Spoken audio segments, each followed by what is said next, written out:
Have you guys ever had one of those anxiety attacks or those panic attacks that kind of makes you feel like super bizarre or disconnected from the rest of the world? Like, kind of like,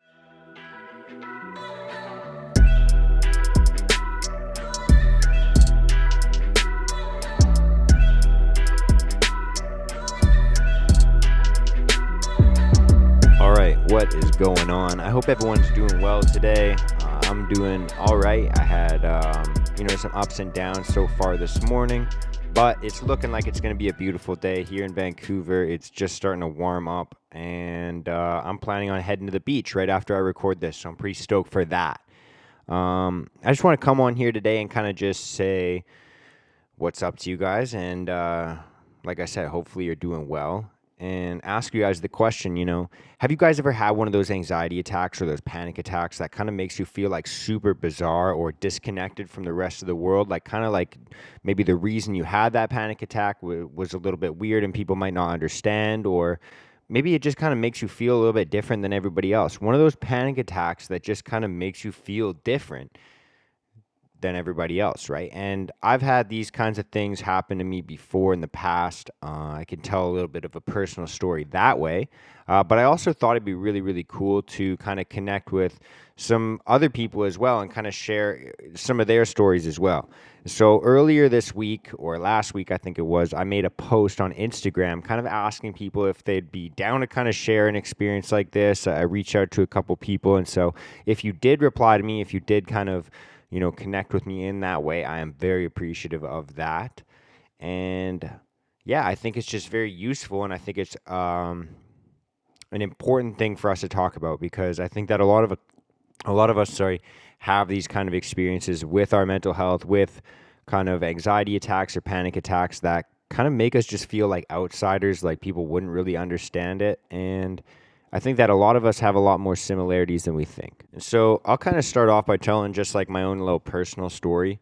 And so essentially what happened was, back in the day when I used to work in the gym, I worked in sales. And basically what happened was, when I first started there, I wanted everyone to kind of think that I was just like a natural at this, because I've always kind of had the gift of gab. I've always been able to have conversations comfortably.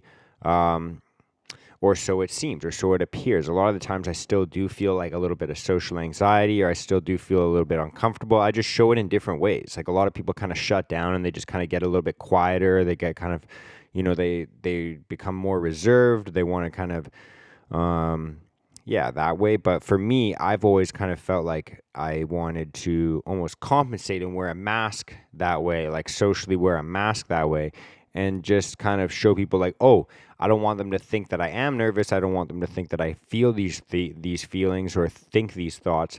So I'm going to kind of overcompensate. And that's what kind of led me, like, growing up, to be like a little bit more of like a class clown type of character.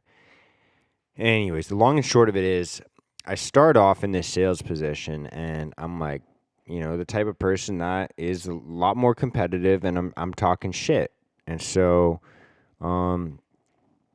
my sales position was in a gym in the fitness industry. So we were selling gym memberships, and we used to have kind of like events, maybe like once or twice a month, to kind of build a little bit more hype in the community. We'd have like vendors across the community come by and kind of like either sell their products or do free giveaways or do promo stuff or whatever it could be. We'd also have like live DJs come by. We'd also have like discounts on our memberships, so that everyone that hasn't bought a membership yet for that gym could come by that day and get like a discounted price. Maybe we'd bundle them together in with friends or family members, or the corporate deals or whatever it could be, right? And I remember the first time that we had it, we had like these kind of expectations, obviously, like, because it is a sales position. So we obviously, I wouldn't say like we had quotas, because there was never a risk of like being fired or losing your job or anything like that. But it was expectations. Like, people would have high expectations for you. And obviously, if you would hit those things, then you'd be paid more, which was important to me. And also, it was also more about like bragging rights. Like, I wanted people to think, oh, he's so good at this. And, like I said, like, I've talked about this before on podcast episodes, where it's like, I wasn't really naturally talented in a lot of things in my life. And so I've always kind of felt this need to kind of, maybe compensate with different ways, I guess. I don't know. It's still something I'm trying to figure out. But regardless, what had happened to me essentially was I booked a bunch of appointments for that day, and I was super, super stoked. But on that day, a lot of my appointments either fell through, they canceled on me, they wouldn't pick up their phones. Kind of classic cliche for a lot of salesmen. I've been there a lot of times since then, but this was kind of the first time where I was dealing with something like this. And for anybody that's worked in sales before, you know this exact same feeling. It's kind of like crunch time at the end of the month, and everything seems to just be like kind of falling through, and it sucks. But what do you do when you're in that position? Well, naturally, in a sales position, you kind of sit down at your desk, sit down at your cubicle, wherever you work, whatever, and you start trying to hit the phones. And that's exactly what I did. I got out my long little list of fucking people on this piece of paper, and I start calling. I'm like, maybe I'll just close some of these deals over the phone. Maybe I'll just get some people signed up that way, and that'll kind of help me out, and I'll I could pull through. I could be the rock star that I feel like I should look like. And that was when the DJ showed up and live music starts blasting in the gym as well, which obviously lifted the energy and made everybody a lot more excited. It made the vibe a lot happier for everybody except for me, because that meant, now I couldn't close people in front of me because I had no one in front of me, and I couldn't close people over the phone because I couldn't talk on the phone. And so just short of running out of there and using my cell phone and jumping on there, I started kind of going through this downward spiral. And obviously when you get super anxious like this and you're kind of stressed out, you're not really thinking logically, because logically speaking, that's what you would do. You just leave the environment and go and call people on your cell phone, whatever it could be, right? Like, you got to do what you got to do at the end of the day. But when you're having these panic attacks or these stressful moments, or obviously this is like years and years ago. I think it was like probably, I gotta do the math. It's probably like 6 years ago now. I was a lot less stable. I was a lot less understanding of where my head was at. And to be quite frank, my mental health was fucked. So, I ended up having this massive panic attack. And by the time somebody finds me, which is pretty embarrassing, by the time somebody finds me, I'm curled up in the fetal position under my desk, bawling my eyes out. And I'm just kind of like, fucked. I'm like, I'm never going to be good at anything. This was the one job that I just quit another job to come to this one. And I was changing industries, and I wasn't good at my last job. And maybe I'll be good at this one. And now I'm fucking this up. And just kind of one of those like inevitable, like kind of downward spiral moments. Like it was kind of like one of those things where it's like, not really an appropriate reaction to the situation I was in at the time. And, it is what it is. That's just kind of how mental health impacts us. That's exactly what happens. Is like a lot of the times it puts us in positions where we're making decisions, or we're acting in ways that maybe isn't appropriate or expected from whatever situation that we're in, right? And so I'm having a rough day at work. It's supposed to be super high energy, and it was high energy for me, just not in the right ways. Obviously, the magnitude of the energy was very high, but it wasn't positive. And so I get found under my desk in the fetal position, bawling my eyes out. And the person that finds me just so happens to be my boss. And this also happens to be like, I think, my second month into the job. So in my head, I'm thinking, wow, they're probably thinking, who the fuck did I just hire, and what the fuck kind of baggage is this? It ended up being all right for me, because we kind of went for a walk. We just kind of like talked it out. It turned out that we ended up becoming good friends after that for quite a while.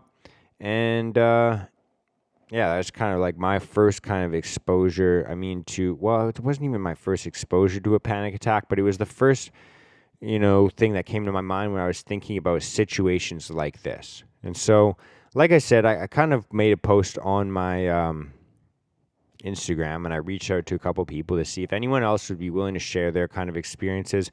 Maybe people that wouldn't want to sit down for like a full-length kind of episode, a podcast episode, but just kind of want to share their experiences so that other people like you, like myself, can kind of understand that no matter what it is that you're dealing with, life can get better. You're not alone. Everyone goes through these weird, fucked up situations where we feel like we're the only ones that goes that go through these situations. And so I did get a few responses. I want to kind of share these with you guys and kind of see how you feel about them. And I guess kind of just give you the opportunity as well. If you feel like you want to share your story or you want to kind of connect with people as well, feel free to reach out to me on Instagram. It is at Mark D. Henriksen. So you can reach out to me there. It'll be at the bottom of the screen here for anybody that's watching this. And for anybody that's listening to this, it will be in the show notes below. If you're listening to this on Apple Podcasts or Spotify or wherever you fucking listen to podcasts. But let's start kind of, I'll go through these kind of stories, and then you guys can kind of, hopefully feel like no matter what it is you're going through or what you've been through in the past, you're not alone and life can get better for you as well. And so the first one I wanted to share right here is someone that's a friend of mine. I don't want to share too many details, but basically the story goes like this. And I'll kind of, maybe I'll post like a picture of it or a screenshot of it somewhere on the screen here. So if you're watching the video, you can read along with me, but I'll try and read this the best I can. I don't really have the best reading level, but here we go. So the first one says, a few years ago while in active addiction, I had my first appointment with a counselor. I was paranoid, anxious, and depressed all the time. On my way up the elevator, I started having trouble breathing, and once I got in, I couldn't say a word. After some time and some deep breaths, I said, "Help me, please." Even though it was a safe place, I still wasn't able to be honest with her about where my drug and alcohol addiction was taking me. I had never said I had a problem to anyone, but I knew I needed help. I continued to struggle and live a dishonest life for a while until I got honest with myself, my family, and joined a 12-step recovery program. And so I resonate with this quite a lot because it reminds me a lot about the first time that I ever went to go and see a doctor in regards to my mental health. I remember going in there, I was actually kind of coerced to go there by someone that I was dating a long, long time ago. And, obviously, the communication wasn't that awesome between the two of us, but I am thankful that they were the person that kind of helped push me into getting a little bit of help, because I don't think I probably would have without someone saying, "You need fucking help," and having them leave me over my mental health. So that was kind of the incentive for me, because I was like, oh, I guess all of my partners are just going to continue to leave me unless I get some fucking help. So I remember going into the doctor, and I remember thinking, like, I'm fucked, and I really have no hope for myself. And I remember going in there and pretty much just sitting in front of my doctor, and before I could even talk, there was just tears streaming down my face, and I was just thinking, like, please, I will fucking do anything you say if you can just help me feel better, because there's nothing that kind of makes me feel good or happy in this life. And just kind of how this person expresses just saying, "Help me, please," to the doctor. Like that, I literally see myself in that as well. And also just kind of the ability to just be honest with yourself, like living a dishonest life for quite a long time. Like that's what they say. And that's exactly how I felt in a lot of times in my life, like kind of just being able to, I was so good. I was, probably naturally fit for a sales position because I was the perfect salesman for myself. I sold myself this story of, if I can just kind of numb myself to this certain pain and then push myself forward and keep working, then eventually I'll feel better. And a lot of the times that's how we feel. We feel like, we just have to keep pushing, keep hustling, keep grinding, which I definitely agree with. We do always have to keep working.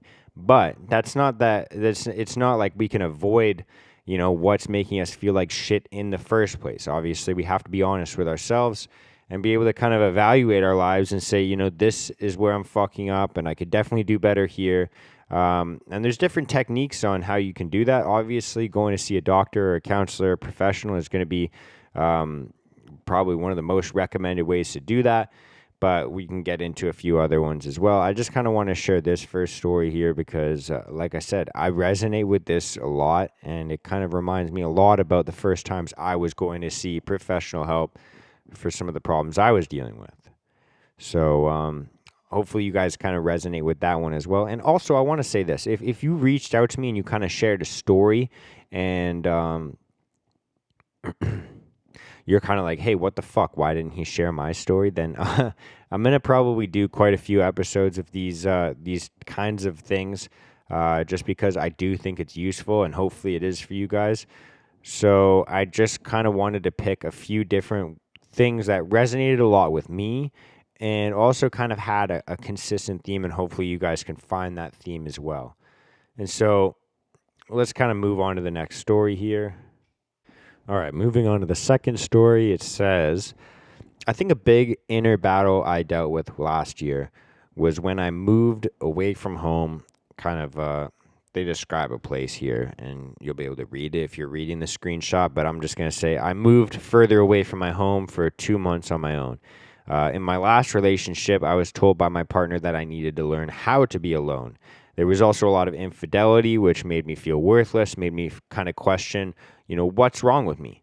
So moving forward, when I moved out and moved away from home, I had so much anxiety being on my own and wondered if I could even do it. I noticed I developed so much anxiety, I started performing behavioral traits like checking if the door was locked 3 times before going to bed, or locking my car 4 times before going inside, which I want to say, I definitely do these things as well. Like, that's definitely very common for somebody that has anxiety. Like, walking away from my truck, if you were to ask my girlfriend, I probably pressed the lock button like 7 fucking times.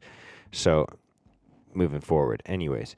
Until I realized that my habits were causing me so much anxiety, I decided to do something about it, and I started to journal. I'm a visual learner, so until I saw my thoughts written down, I was not able to make these small changes. I asked myself, what is in my control? And by asking myself this question, and I was able to think and realize that the fear of being alone or not being good enough was controlling my habits. At any point I was feeling anxious about being alone, I would ask myself what is in my control and what I was able to do to stop these negative habits from happening. I slowly realized that by being by myself, it was peaceful, and I created some healthy habits like journaling.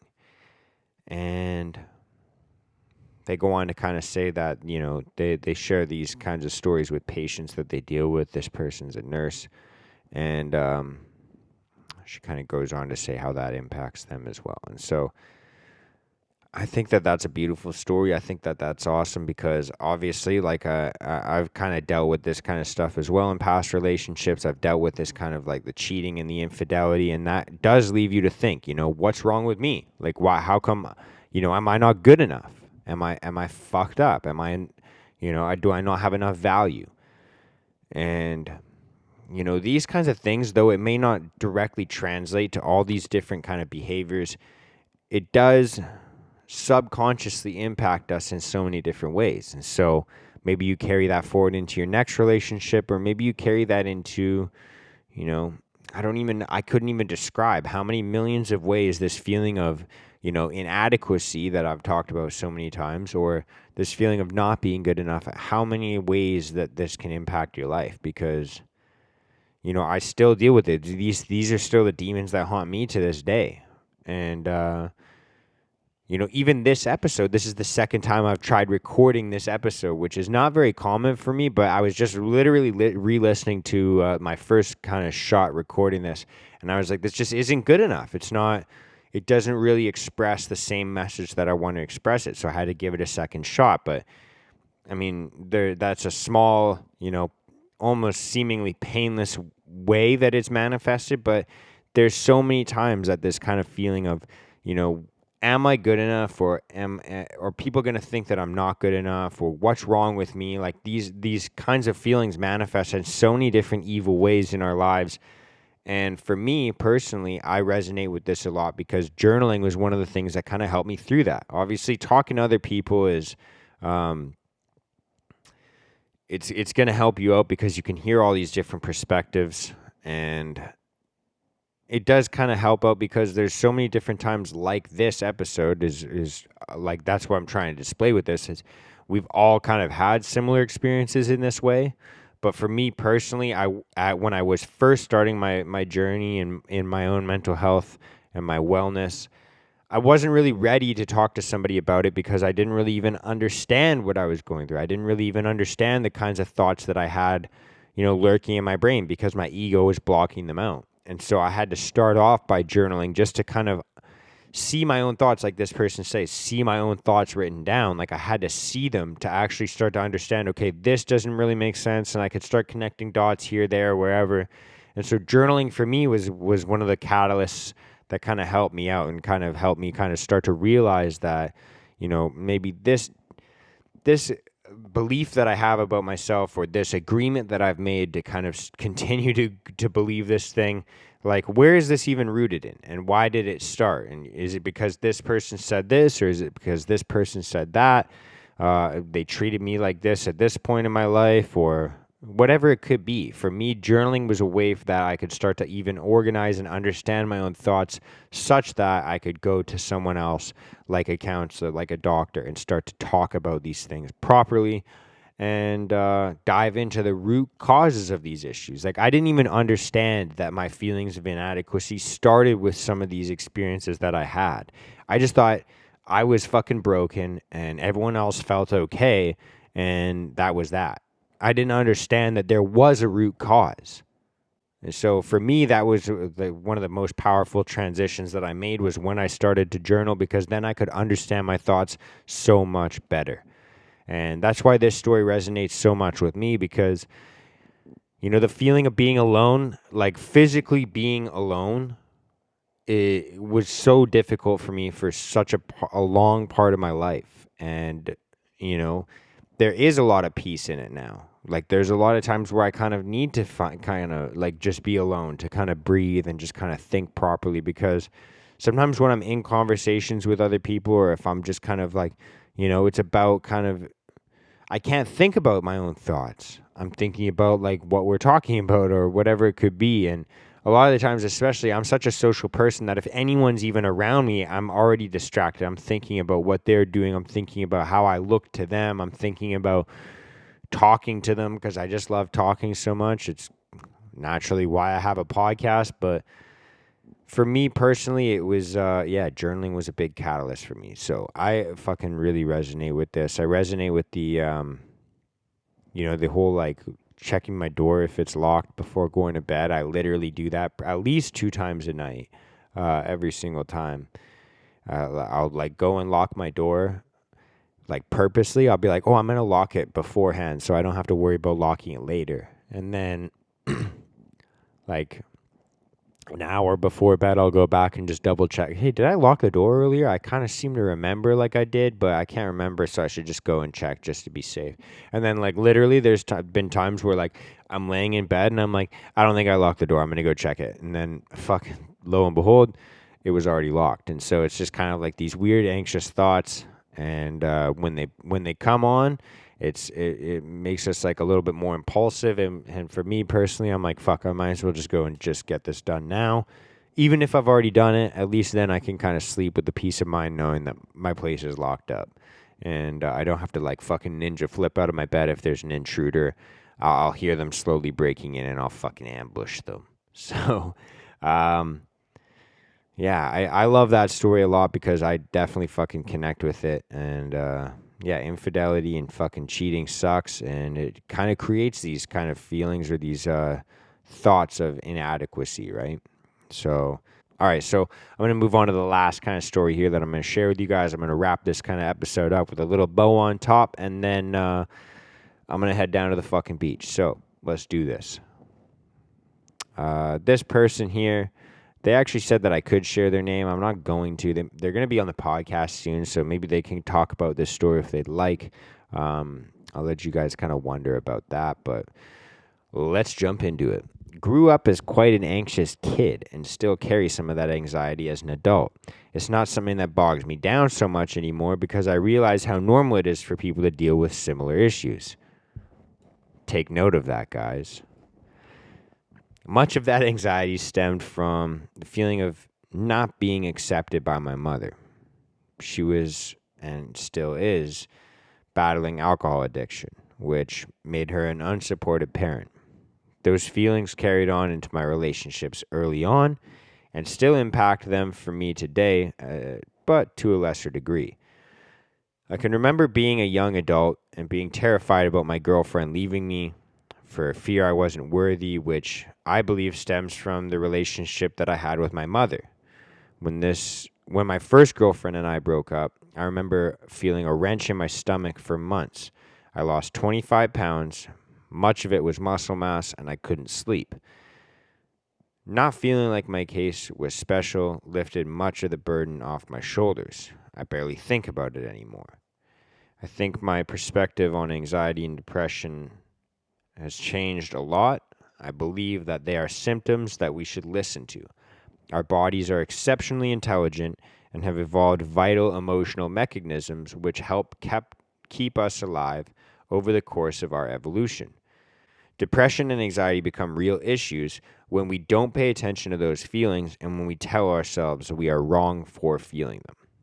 And so I really fucking love what they say right at the end, but I also first kind of definitely resonate with what they were talking about in the very, very beginning, their actual experience with having depression and anxiety. Because like I said, maybe they didn't come about in the exact same way. Maybe we had different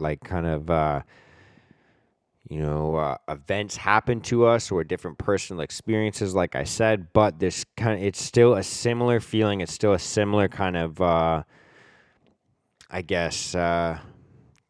like a demon that we're both fighting. So this idea of thinking like, I'm not worthy, I'm not good enough. And I like this feeling of, maybe my partner's going to find out. Maybe they're going to figure it all out that I'm not good enough and they might leave me.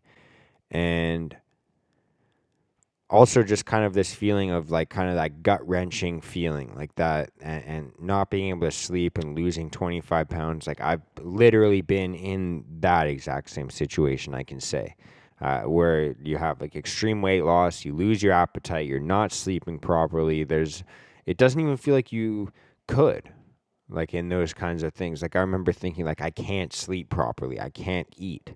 I can't do these things. And, for those things, I had to go and see a doctor. I had to go and seek medical help because there was times where, over, months and months, I was losing so much weight that I even had coworkers and friends coming up to me being like, bro, is everything okay? And obviously I put on a brave face and lied. And I was like, yeah, everything's all good, bro. Like I'm trying to lose weight. And it was fucked. I like gaslit myself. So it was like, yeah, I definitely connect with that. And I especially agree with and appreciate the fact that this person says like, it starts when you're a kid. And these are things that we carry into being an adult. And unless we deal with them, we're fucked. We have to start to actually, like I was saying earlier, I do think it's important to keep grinding, keep working, and you have to push forward to get better. But what does pushing forward mean? Pushing forward actually means stopping and turning around, looking at the demons that are chasing us and facing them willingly, saying, look, I'm not going to let you ruin my fucking life anymore. Just because I feel this feeling, just because I have these thoughts doesn't mean I'm going to let them fucking impact the people around me any longer. I'm going to actually get down to the root of this and fucking nip it in the bud. Right? And so I super intelligent person. This person's talking like my language. So I like the way that they kind of say as well, like that, anxiety and depression, these are symptoms. A lot of the time we think of anxiety and depression cause X, Y, and Z. And to some degree they do, right? It's not really like is it A or is it B? Like it's kind of like it's a multifaceted problem, but at the end of the day, anxiety and depression, even though they can cause other symptoms, they are almost symptoms in and of themselves that we need to listen to. And our body, that's like a signal from our brain, our soul, our spirit, our body. Like it's everything, all of this energy converging into one and telling us something's fucked and you need to fix it. Otherwise, you're not going to feel good. And, obviously there's like chemical imbalances that come into play, but what's causing these chemical imbalances? And I'm not saying that, we all have the same end all and be all like, hey, this is the solution. I'm not saying that at all. I don't think that it's a one size fit all. It's a one size fit one. We all have our own different ways of dealing with these things. And that's why I think it's so important for us to go and seek, actual professional help. Start journaling, start seeing counselors, start being honest with yourself, and start being honest with the people around you, your loved ones.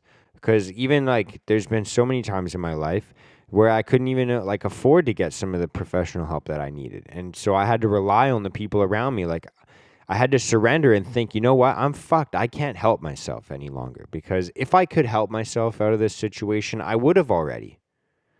And so that was one of the conversations I had to have with myself, where I was like, I can't, maybe the professional help that I need or want, it's not readily available for me. So what's next? And so I had to start trusting the people around me, and maybe you're in that position as well. And so like I said, I just want to share some of these stories with you guys, because if you feel similarly, if you feel the same way, whatever it is, I just want you to understand that no matter what it is you're going through, you're not alone, and life can and will get better for you.